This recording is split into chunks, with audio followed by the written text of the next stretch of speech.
What's up, y'all? What's going on? It's your boy Jared from the Lagniappe podcast, giving you what you need in news interviews. What's up? What's up? What's up? I know it's been a minute, but we gotta keep going with the show, keep going with more episodes. But today, it's been been trying to get this dude on the show for a long time, and finally our schedules align. This is Calvin Della Rose Jr. from DELA BETS. Welcome to the show, sir. Pleasure. Thanks for having me. Thank you for coming on, man. Finally, we get on this hot Right. topic. The same schedule. What you said? I say the same schedule. We on the same schedule. Yeah. Finally. And so finally we can get talking about this sports betting that I have no clue. Like I only can do like the simple bets, but we'll talk about that. We can get into it. You and a whole lot of people don't have a clue. So give the people a little bit of background on yourself. Proud graduate of St. Augustine High School. Went to Delgado after for a little bit. Been at UPS the last 11 years and actually been sports betting since 2000 as a side hustle. That's what's up. As a side hustle. So shout out to St. Even though you're not in the state championship like Brother Martin is. Yeah. JT got to say something about Brother Martin.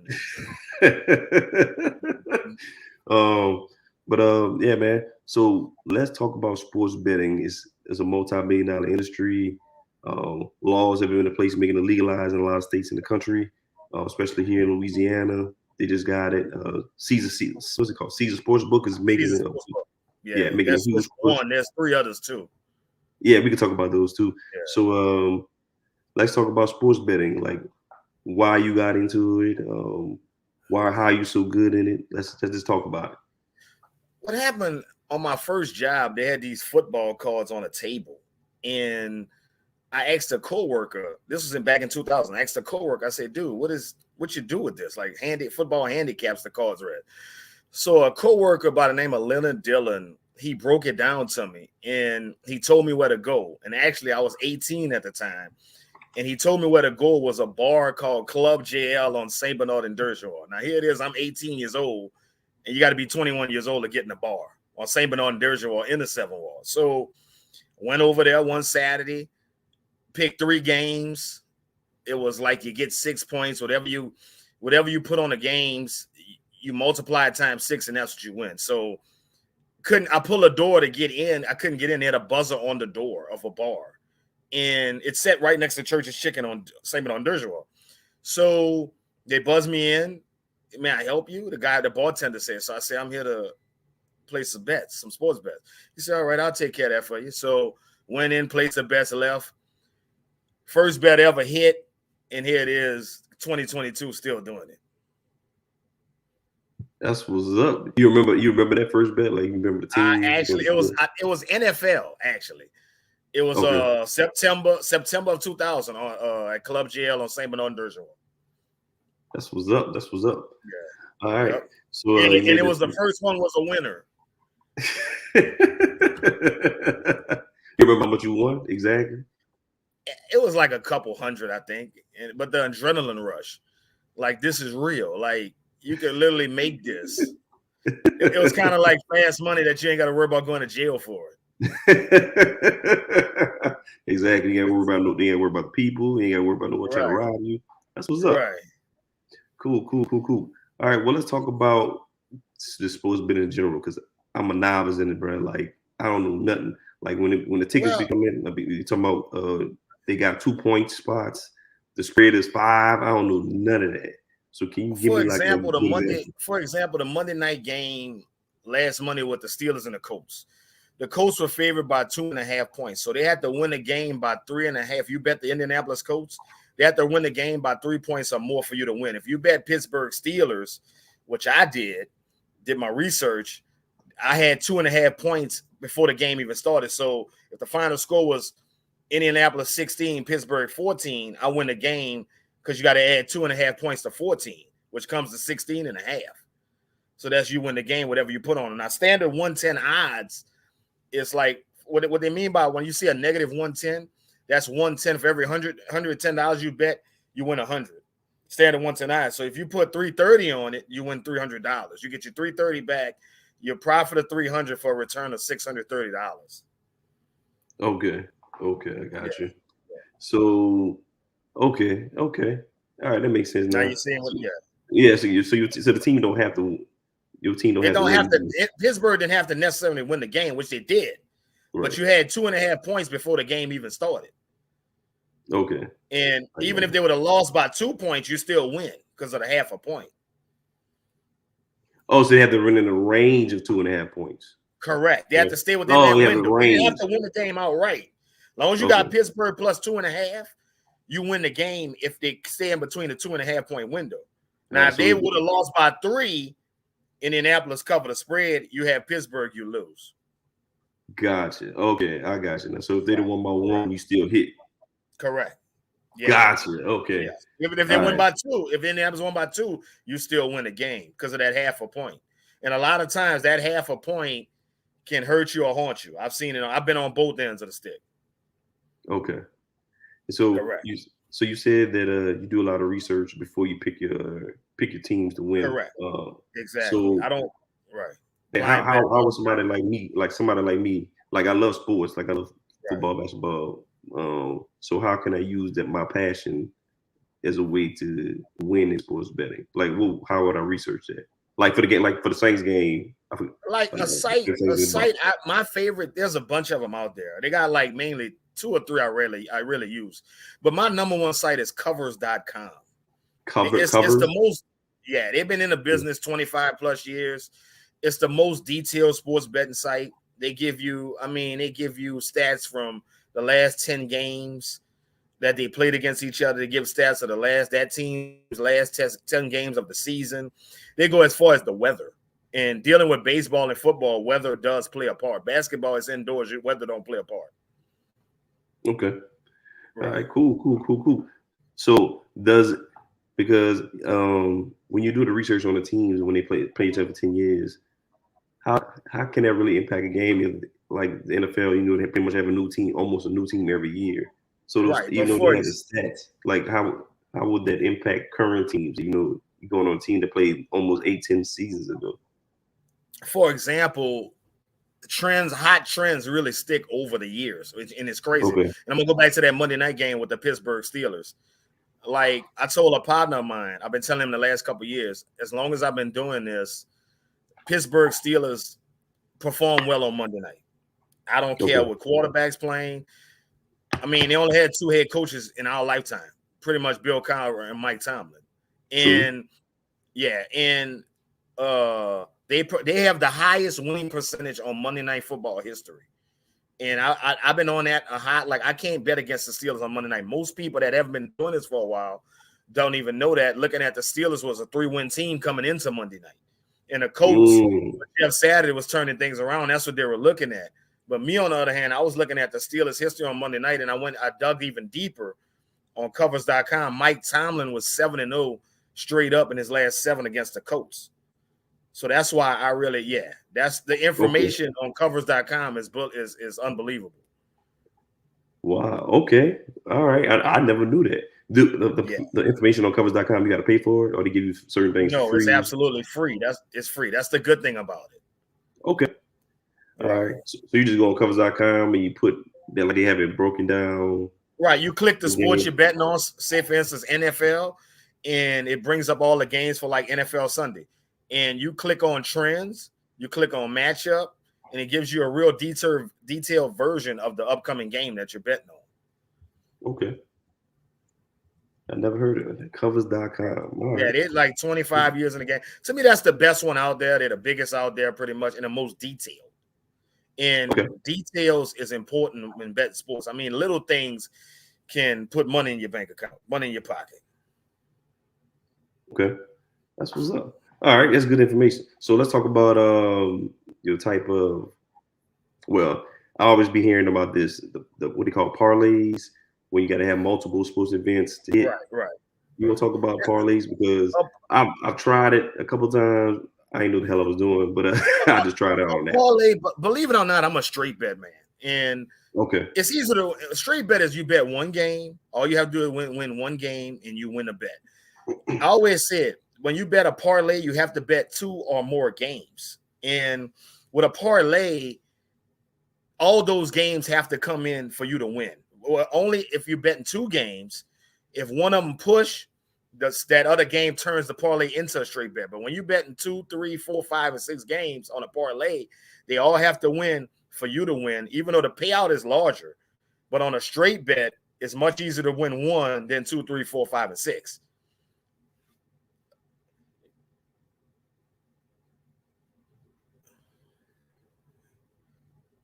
That's why I can't. That's why I don't bet parlay. That's why I don't bet parlays. And I rarely, if I do it every blue moon, and I bet 2 games and that's it. You also have something called a round robin. I don't know if you ever heard that term used. I've heard that term, but what is it? A round robin is like a sound parlay where you could bet, say for instance, a 3-team robin versus a 3-team parlay. On a 3-team robin, it'll cost you probably twice, if not 3 times more than what a regular parlay does cost you. For example, if you bet a 3-team robin versus a 3-team parlay, that 3-team robin, you could lose a game, but the payout is going to come out lesser. Even if you win 2 out of 3, you still get paid. Versus a 3-team parlay, which costs less, but all 3 of those games have to come in for you to win. So a round robin is pretty much a sound parlay where all of them don't have to come in. You can miss one and you still get paid. Okay. All right, cool. But once again, it's easier to win 1 game versus 2, 3, 4, 5, and 6 games. Okay, I got you. So and the guys that do it, I say they're lucky. And to me, it's numerically impossible. Over time, you're going to lose more than you win. Okay, that makes sense. So we got straight bet, parlay, red robin. Those are the 3 most popular. You also have things you can do called alternate lines. Say, for instance, back to that Monday night game with the Steelers and the Colts. If you had the Steelers at 2.5, you weren't comfortable, you could move that line. I like to move them a half a point. That's it. Like I can move it to 3. Instead of being a 110 to win 100, it'll be like 120 or 130 to win 100. You have to pay more because you're putting the advantage on your side versus the house. But for example, like the guys like to move those lines all the way to 7, which the alternate line, even though that you got a touchdown before the game, but the payout will be lesser. Okay. Because the advantage is on your side. Okay. All right, I understand that now. All right, cool. So when you going against, like, when you're selecting a bet, are you going, I guess it depends on what type of betting style you do, betting strategy. Is it better to go with the house or against the house? Because if you go against the house, you make more money. Is that correct? Well, I tell people all the time, don't even pay attention to what's the house doing and against the house. There's a site I go to. A lot of times I use it during NFL because more people bet NFL than any sport. More people bet football in general than any sport. That's a fact.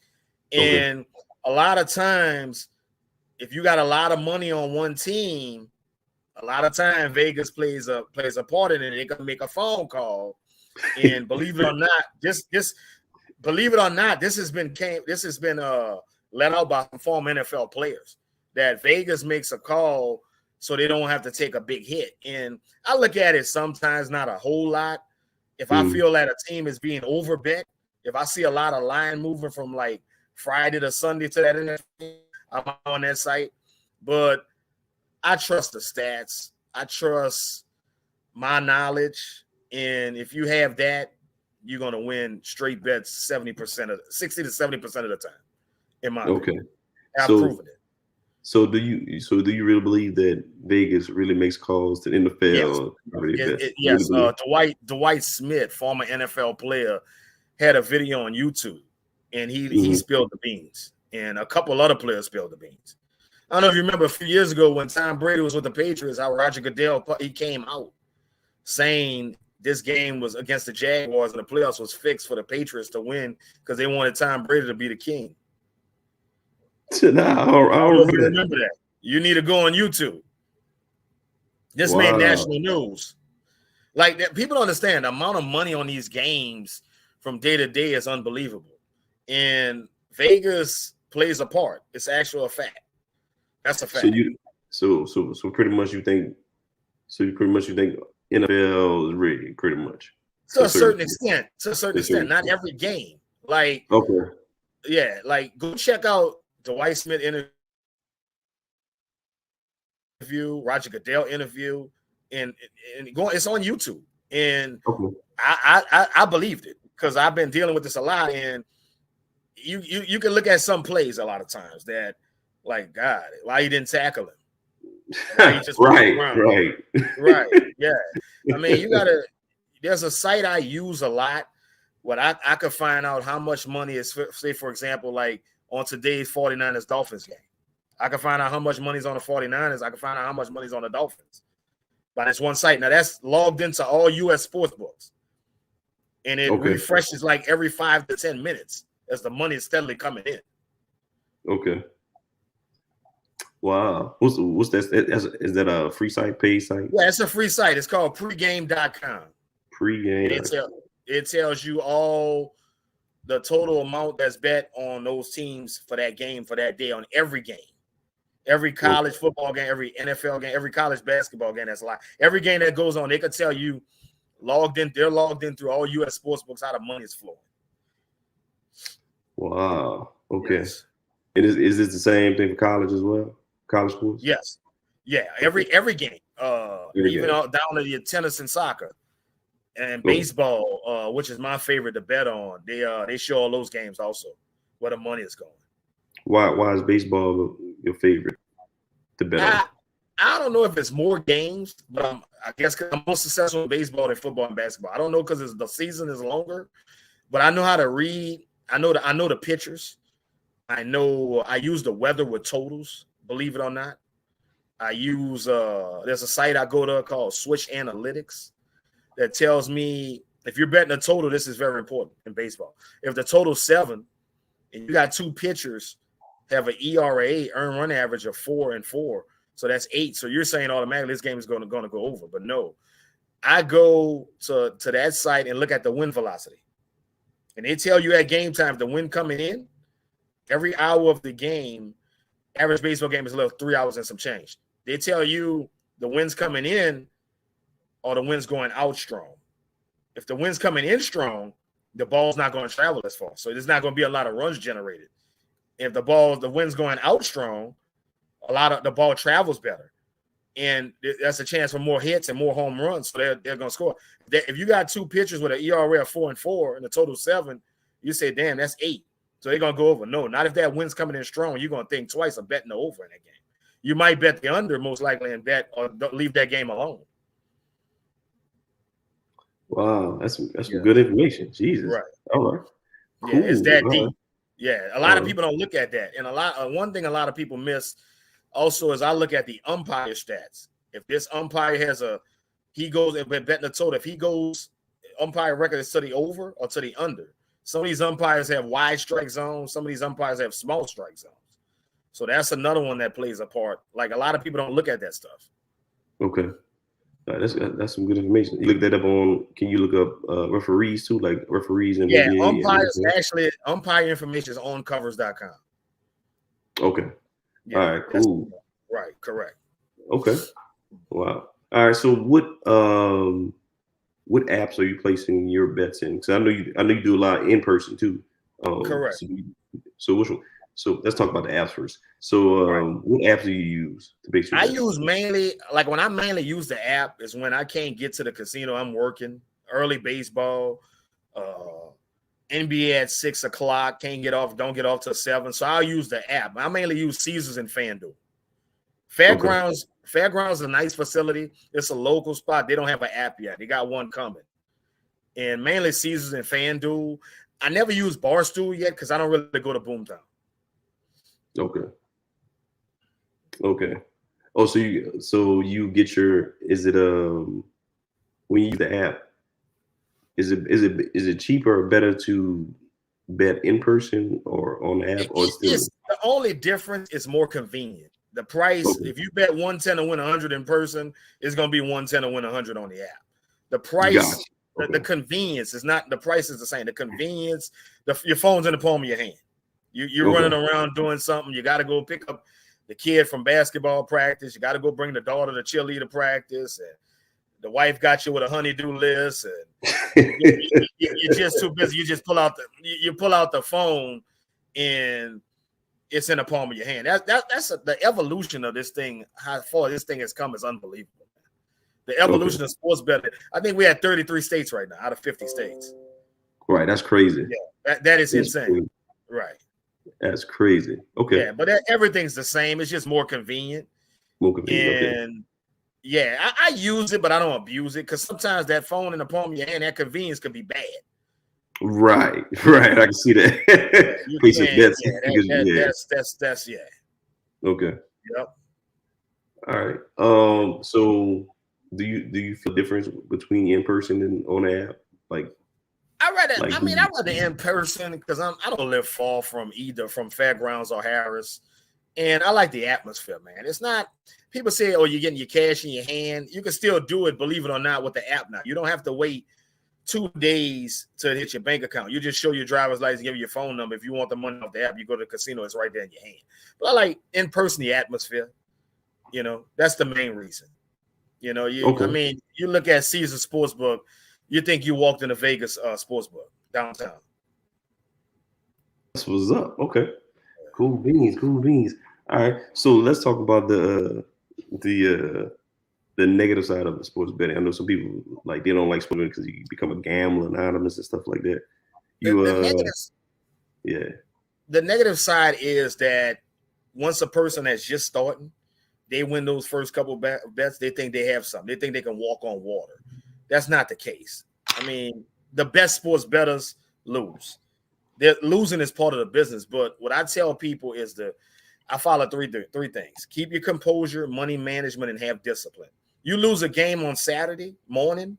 I know it's tempting. College football, you got 100 games on the board. You lose a game Saturday at 12, that 11 o'clock game, don't go bet a 3 or 7 o'clock game. Live the fight another day. That's where money management and discipline comes in. Like people chasing losses. Like I can sit in a sports book, sit back and observe. You got a guy, he might say a parlay. You're gonna have more parlay players than straight bet players. You got a guy, he loses a parlay in college football, he goes and bets another parlay and another parlay. No. Live the fight another day. I mean, sometimes when I'm winning, I take a week off to give my brain a break. Okay. That's interesting. Right. I never heard that before. So you take a week off even when you're winning. Okay. Yeah, I mean, you can't. So even win, lose, or draw, sometimes I take a few days off. I don't bet every day. Like I tell people, like I might go Monday through Friday, don't place nothing. Saturday, I'm ready to fire you away. I might take a week off. You know, these guys that's betting every day in a long run, you're going to lose more than you're winning because you can't get them every day. Okay. So you think betting maybe once, twice a week, if you're a professional, is good? That'd be a nice average. Yes, I agree. Yes, absolutely. I mean, you're betting 7 days a week, so you're asking yourself, you got to win 365 days. You got to win more days in that period than lose. That's very hard to do. In a way, that's numerically impossible. Right. And I tell people that all the time, but it's their money. You can't tell them what to do. I got you. Okay. Do you have like a particular price point for somebody who's brand new? How much money they should start with sports betting?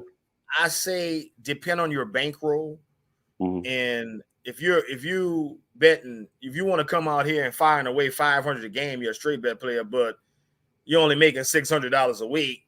I say no. I say you might want to start with $55 to $65 a week. I mean, on a bet. Don't go with bill money, man. That's the mistake a lot of people use. You know, this is done with discretionary money. You know, money that if you lose will not hurt. Your lights ain't gonna be off. Exactly. Right. Exactly. Is there any like apps or websites where you could do like practice sports betting before you do a real one? Yeah, if you download the Caesars app, which I think is the best one, the most basic one. I mean, FanDuel has a very nice app, but FanDuel is for parlay players. I mean, they got everything from A to Z that you could bet on in the game, man. And the Caesars app, you could download it without logging in. You could play around with it, seeing how the odds work. I mean, I had a friend of mine, a girl I grew up with. She was playing around on the app, put a couple dollars on the app, won $800. Didn't even know what she was doing. And I mean, but you could do that without logging in or putting money in. Right. Like I tell people, I sat down with two people about a month ago, and I give it the information to you for free. Like how I look at the sports, how I read baseball, basketball, and football. That's the only three sports I really mess with. And I'll do it for free. You know, Okay. I'd sit down and teach you, you know, show you what I look at, you know, what to avoid, what to do, what not to do. Stay away from parlays, bet straight bets. Don't play a game a day, not every day. You know, Okay. I've been following those methods for years, man. Okay. Okay. So why are you creating DELA bets? Actually, from a couple friends of mine told me, Calvin, you need to do this. And I didn't want to do it at first. And because I say I like it the way it is. And I saw opportunity. I know a couple guys I follow on Instagram does it, and they make great money. So I had a lady actually. I said, well, I got to have a website, first of all. So a lady I know in the French Quarter, one from my job, she built websites. And she's actually, believe it or not, putting the finishing touches on it. So it'd probably be like around Christmas time, it'd be ready. And that's how it was, mainly from my friends. That's how what started me on wanting to build this website. And I feel good helping people. And I'm not going to charge a lot for these bets. Okay. That's the thing. Okay. Oh, so how you going? What's the purpose? Like, Well, are you gonna charge training people? I'm gonna do the training for free, and I'm gonna actually charge, say for instance, like $4.99 for a pick. I mean, you spend more than that on a drink, when you go out in the city. And for guaranteed picks, this is how I'm gonna do it. I'm gonna charge you $19.99, and if the pick loses, you don't get your bet, you lost bet, you get the $19.99 feedback. Okay. And this is big in Vegas. Like there's a site called Vegas Insider that's actually higher than that. I mean, you got people paying $200 for picks. That's people that don't want to put the work in, like myself. I don't mind putting an hour or two in because I got the time for this. They want to pay somebody else to do your homework. And like I run into people that can't win. They say, how do you do it? They can't win. And so they mind paying for the pick. And that's how they profit. That's what's up. Okay, I like how that's pretty much you guaranteeing the money. So if I come on your site, I guarantee pick $19.99, and I lose, you gonna give me the $19.99 back. Correct. Not what you bet on the game back. Yeah, now what you bet on the game. That's only on the guarantee pick, not on the regular pick for $4.99. That's just $4.99. Cheaper than a drink you buy in New Orleans at an average bar. Man, drink higher than that, homie. Yeah, I already know. That's why my picks are cheaper. And then you go have a drink after you win. Okay. All right. So that's what's up. Besides doing the training for free, which I think that's amazing. The picks, offer any other services? I'm gonna still offer, like I put on Facebook and Instagram. You see, I'm gonna still give free picks. Like I'm not just gonna turn that off because I mean I like doing it. It's fun, and I like helping people with this, man. And I want to help you. I don't like to see it. I don't like to see people chasing losses. That's why I preach money management. I don't like to see people give up. And that's why I give out the free picks. And lately, I think in the last 7 or 8 the last 8 I gave out, I counted only 1 loss. Right. Maybe 2. So you won 6 out of 8. If you bet 100 on each game, you're up 600 units. So if you stay in that money, bet 110 a game, you're up $600, even though you lost 2. Okay. That's why I preach street bets over parlays and round robins. Okay. You have better percentage chances of winning. That makes sense. All right. So let's talk about when you are on a losing streak. Because some people, like you say, a lot of people lose. But what happens when you take a loss back to back? Of course I take losses. I tell people, I tell them, my favorite line, I'm not God, I don't walk on water. I take a few days off, sometimes a week off. I didn't took longer than a week off. And I don't care how much you study. I don't care how much you look at the weather, how much knowledge, you're going to have losses.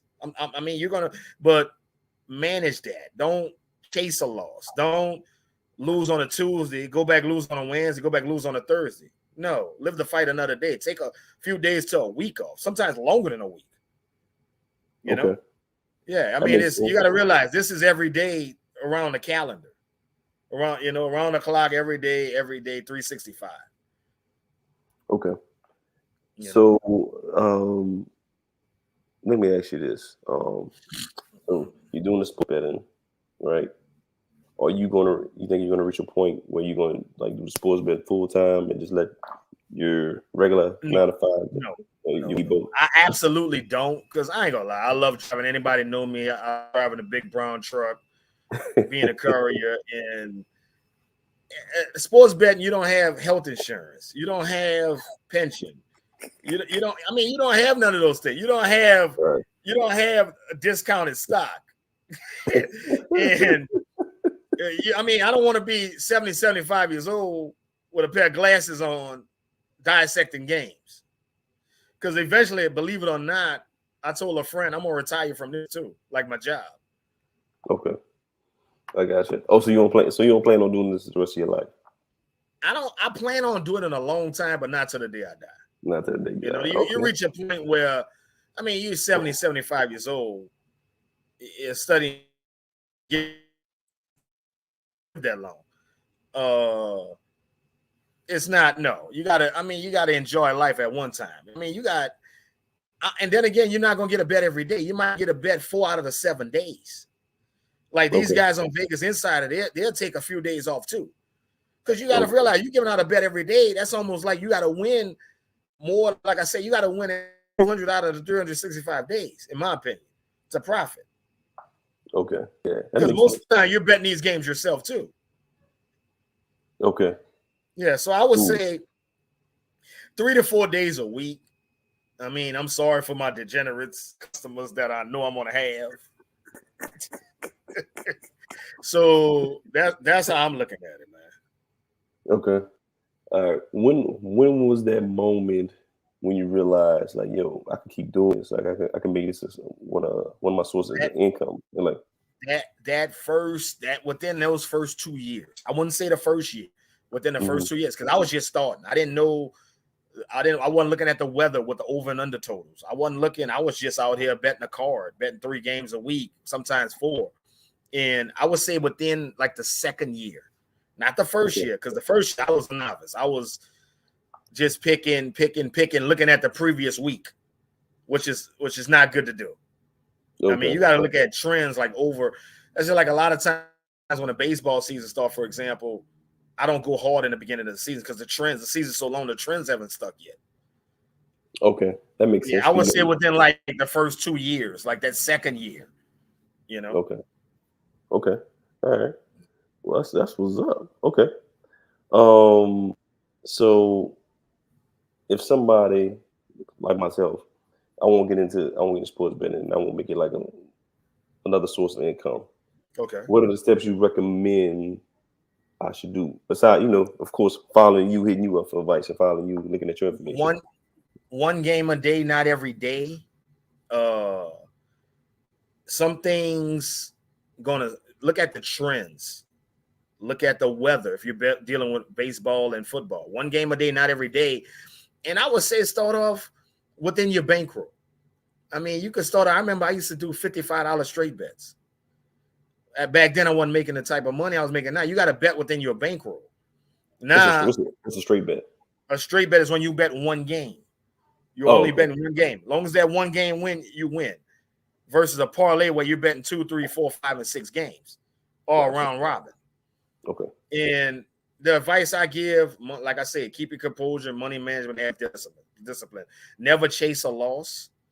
Because I mean, don't be shy to take a couple days or week off, even when you're winning.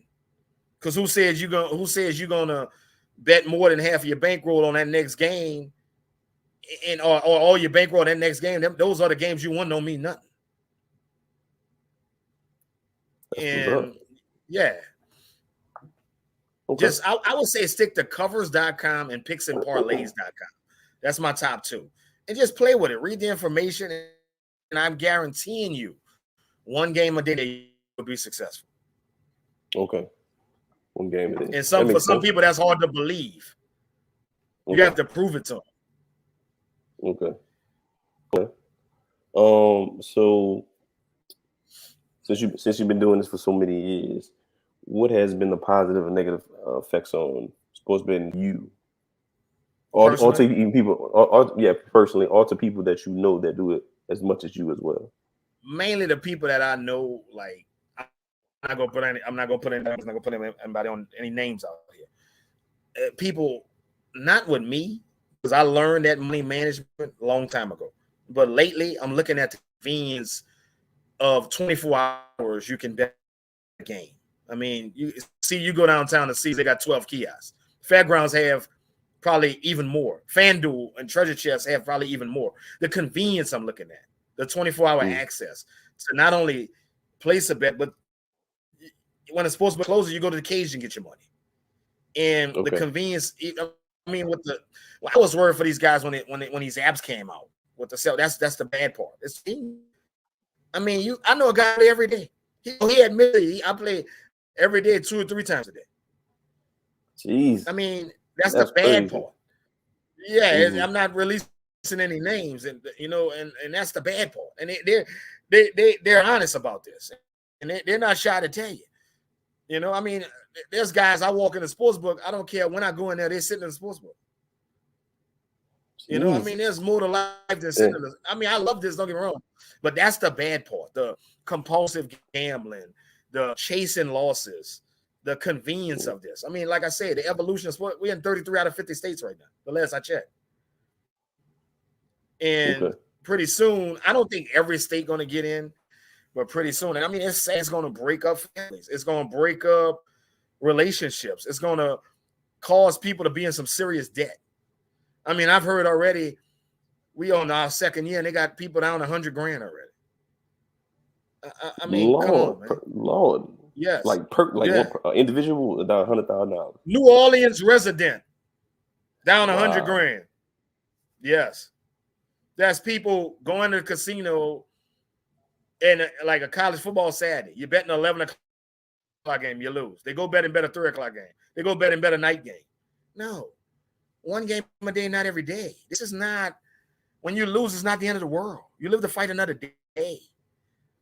Right. That's my thing. I mean, and then we're a small city where you pretty much, the way they got these things set up with the 4 sports books, you pretty much a 10-minute, 15-minute ride at the most. If you feel like going, you pull out your cell phone. Right. I mean, but that's the bad part. The convenience of this. Nothing about, they got a couple bars I go to, they're talking about they're going to have it in bars, which I think is really bad. I mean, you're going to have people drunk betting. Yeah. I know a guy said a machine. They got a guy told me the machine is already at the bar. They just wait for the okay. They're going to have a kiosk at a bar. If you have gaming, like video poker, you can apply for this and have a kiosk at your establishment. And that's even worse. Wow. I mean, it's too convenient. That is worse. Yeah, that's too convenient right there. That's crazy. Right.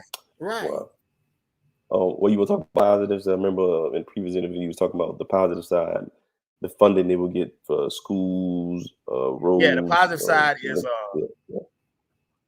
correct. Early childhood education is benefiting from it.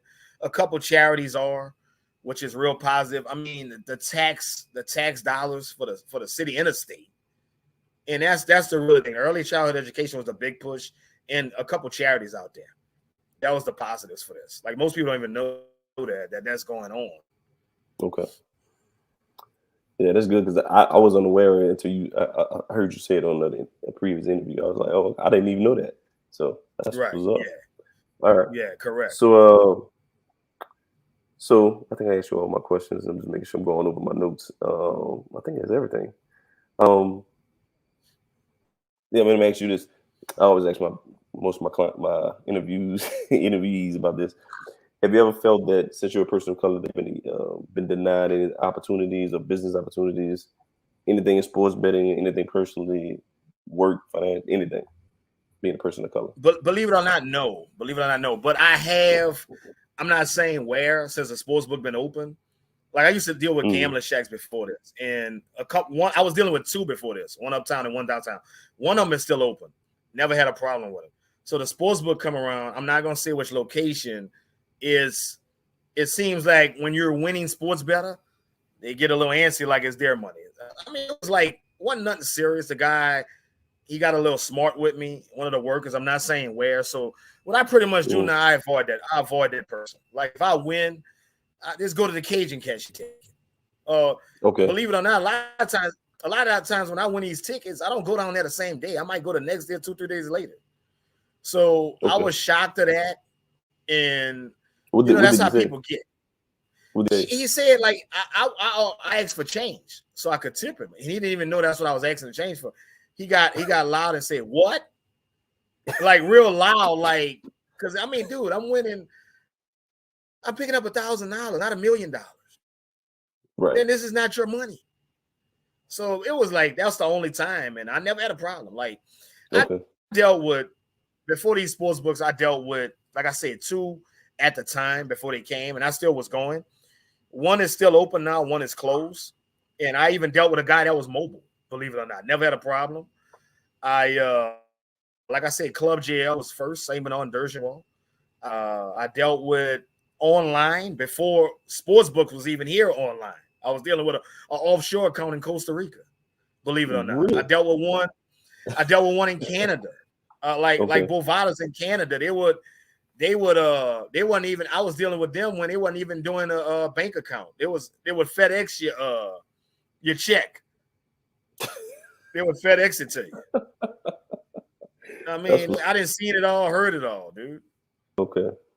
That's what's up. Okay, I do have another question. So since sports betting is more popular now, how does government tax you on it? Like they tax you on every winning, or you have to report it? How does that work? If you win IRS works with casinos, and if you win a certain amount of money throughout the year, now if you go up there betting a couple $100, they're not going to ask for a player's card. But if you bet at most sports books over $1,000 on a game, they want a player's card. They want to know who you are. They want to know for tax purposes at the end of the year, or a taxable bet. Like, for example, I remember when Vegas Dave hit the future bet with the Kansas City Royals. He won $2.5 million. He had to pay taxes on that money. Okay. And a future bet is when you pick. I done it a couple times. I'm not a big fan. I like them, but I'm not a big fan. It's when you pick. I like to do them before the season. Say, for instance, you like the New Orleans Saints at 20-1 odds to win a Super Bowl. You put down $1,000, you win $20,000. All right. You win $2,000 for every $1,000 you put up. I mean, you put on $1,000, you win. What is it's 20-1? That's $20,000. All right. So he won. He put down at the beginning of the season in 2015 against the Kansas City Royals, going to win a World Series at like 28-1 odds, and he put money throughout the season at different sports books in Las Vegas, and it came up to $2.5 million. Well, you have to pay taxes on that money. Oh, okay. The federal government won't do it. So if you're betting $55, a couple hundred here, but when you start getting to the thousands, like some guys bet $10,000 a game, you have to have a player's card, and they have that information on file when you use a player's card. And because the IRS work with these casinos, and you have to pay tax on that money. Okay, that makes sense. That's the only way you're paying taxes on big winnings. Now, if you bet, like I say, 10,000, you might not have to. But if you, at the end of the year, by that player's card, if you're up like a couple $100,000, you're gonna have to pay taxes. You're gonna pay taxes. Okay. And when you saying player's card, you talking about like the casino, Harris Casino player card, right? Something like that. You're gonna have to use a player's card to place the bet. They're not gonna take it without a player's card because they need that information on file. Right. All right. I do have one more question. I've been hearing people when you talk about sports betting that they place bets to cover their other bets. Do you recommend that type of strategy? You ever heard of that? Bets to cover your other? Yeah, like I guess to cover themselves, like if they doing like a bet that they normally don't do, and then they place a bet that is probably a 99% guarantee that's gonna hit. That's not good. That's like playing a round robin. That's like that's like they're playing a round robin. That's what I think you're relating to. Where you could bet 3 games, for example. The most popular is a 3-game robin. So what they're doing, they're putting more down than a regular traditional parlay. But if you lose 1 game, you still get paid a certain amount, depending on the odds.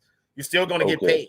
But then again, getting your money back and breaking even is better than losing, but okay, you're just going through the motion, if you ask me. Okay. And I think that's what you're talking about. That's like a Yeah, safety. Yes. To me, the best way to do it, if instead of betting a 2-team parlay, if you say you bet a $330 2-team parlay, if one loses, you lose $330. So a lot of times, what I like to do, if I like 2 games, I'll bet maybe 220 straight on this game, 220 straight on the next game. So if I lose one, I'm only losing like a little juice instead of the whole $440. I'm only losing $20. If I go cash this ticket, I put up for 440 and I cash this ticket, this 220 ticket to win 420, to win 200, collect 420, I'm only losing $20 versus if you bet a 2-team parlay, you lose $440. And who wants to give away $440?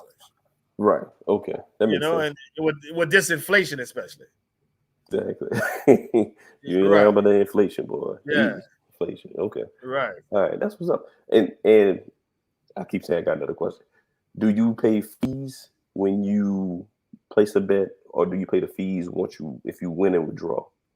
There's believe it or not, if you withdraw at the casino versus the app, there's no fees on either one. You get your exact money back. Like if you go to the casino and you didn't play it on the app, you don't want to wait 2 to 3 days to hit your bank. And it's safe, by the way. You go to the casino, show them your ID, your license, your ID, whatever, your phone number. They give you, if you want to withdraw 500, they give you 500, no tax or no fees. Even in person with a ticket, there's no fees. You are paid what you want. Okay. The only way those fees come in, if you want a certain amount of money, here comes the IRS. And there's no way around that. Okay, gotcha. All right, man. I learned a lot today. Jesus. Yeah. Right. It was making sports betting sound more complicated than it is. Once again, the website coming soon, hopefully before the end of the year, it'll launch. And you got my information on Facebook. You know, anybody want insight, I'll sit you down for free. I'm off every weekend from my job. I got all the time in the world when I'm off. And a matter of fact, I sat 2 people down, like I said, a month ago. We sat down, they learned a good bit. And believe it or not, a lot of women are getting into this, man. Like this, it was online. A lot of women are getting into this. I hear a few here, but not many. Mm-hmm. You know, that makes sense. You know, they want their $60 to get hair done. The hair and nails done. Yeah, they don't want to spend $60 with a chance to lose the $60. You right about that. All right, that's what's up, man. Yeah, man. Let the people know. Well, I don't know if you're not ready to release the website address, but hopefully, when release it, I can put it back in the notes of the episode when people can come to you. Yeah, DELA Bets. Yeah, DELA Bets will be launching. Hopefully, like I said, she's almost finished. Probably, I'm hoping before Christmas, if not by New Year's. It's gonna be. I'm gonna put it on Facebook and Instagram, and you can follow to and tell them trust in it. You know, don't take, if I give out 2 picks, don't go play a parlay. You do 2 separate straight bets. You know, I mean, the casinos and these sports books make so much money off these parlays and round robins. It's crazy, dude. That's how they get paid. They don't like a straight bet player like me because my chances of winning are much better. They want the parlay player. They want the guy playing. They got some guys play up to 10, 12 games. Jesus. I'm like, overtime. How do you bet overtime? You might hit 1 or 2 the whole year. And, I mean, you're just going through the motion. Right. You just, they got, you know. I mean, like I said, the guys who do it, they're lucky. In overtime, that's numerically impossible to profit. Right. In my opinion. Now, when you said that, I didn't even think about it. You got 365 days of the year. You play every day. You're gonna lose most of the time. Correct. Like mathematically, you're gonna lose most of the time. Right. I mean, there's times I might play once a week. Right. There's times. I mean, and I got the apps downloaded on my phone. I mean, you just don't. Sometimes you just. I mean, sometimes some nights I'm on a laptop 2-3 hours taking notes. You think I want to do that every day? So what are you doing in those hours that you're researching? Like, you keep going on all the websites you talked about previously, or you concentrate on like certain games that you like? I won't bet on this game, but let me do the research. Mainly, for example, betting baseball. I'm looking at pitcher trends, like how this pitcher plays at home, how this pitcher plays at night, how this pitcher plays on the road, how this pitcher plays in the daytime, and covers show all that. I mean, this information they give out. I say it's better than cheap. It's free. Matter of fact, it don't cost you nothing. Just a little time. Sometimes I might be on the computer half an hour, just taking notes, mainly looking at how this team pitches on the road, how he pitches at home, and how this team plays in day games, how he plays in night games. You know, I know pitcher-friendly parks. I know the pitchers where bats do good. Like, for example, Coors Field. Most people don't even think about this. Like, the air is thinner in Colorado. So they go over a lot. They go over a lot. When you check that weather and see how strong, you got two pitchers that give up a lot of runs, you're not going to tell me you're going to bet the under. You're going to bet the over. I mean, those totals get high as 11.5 runs, and they pull it off and do it. And I mean, you got to look at a lot of stuff. You know, I just take notes. I don't do nothing fancy. Okay. Just take notes. That's what's up. Boy, you drop a lot of gems on this, bro. Jesus. Oh, yeah. All right, bro. Thank you for coming on the show, man. Like, I learned a lot today. Like, my mind is opened up about sports better now. I appreciate it, brother. Appreciate it. My pleasure. You already said DELA BETS. You said it's gonna come out hopefully Christmas or beginning of the year. If you're watching this episode, make sure you share it. Make sure you follow Calvin on his Facebook page right now. Please subscribe, like, follow, share this episode on all our platforms: YouTube, Facebook. We're on Twitter. We're on LinkedIn. So make sure you follow us. Thank you, Calvin. Our page is not private. You're welcome. Right, his page is not private. Facebook and Instagram is wide open. Right, and he be dropping them picks. Like, he dropped them picks. I think, what you do, like once, twice a week? You drop picks? I give it to you like once a week, sometimes twice. Sometimes I skip a week if I don't want to play. They be like, "Damn, where you at?" I say, "I ain't play nothing." They be looking for you. know? Yeah, tell them they can inbox me. They could send a friend request on Facebook, Instagram, follow me on Instagram, and Google search my name, Calvin Delarose Jr. Facebook, it'll pop up. I don't think there's nobody named Calvin Delarose Jr. And I also like how you put on Facebook how you pick the pick, and then the next day or two you post your winnings. I like that. Right. Yeah, I show them proof. You show them proof that you won. Yeah, so I like that. All right, y'all. This is another dope episode 95 with Calvin Delarose of DELA BETS. Make sure y'all share, follow us. See y'all next time. We out. Peace.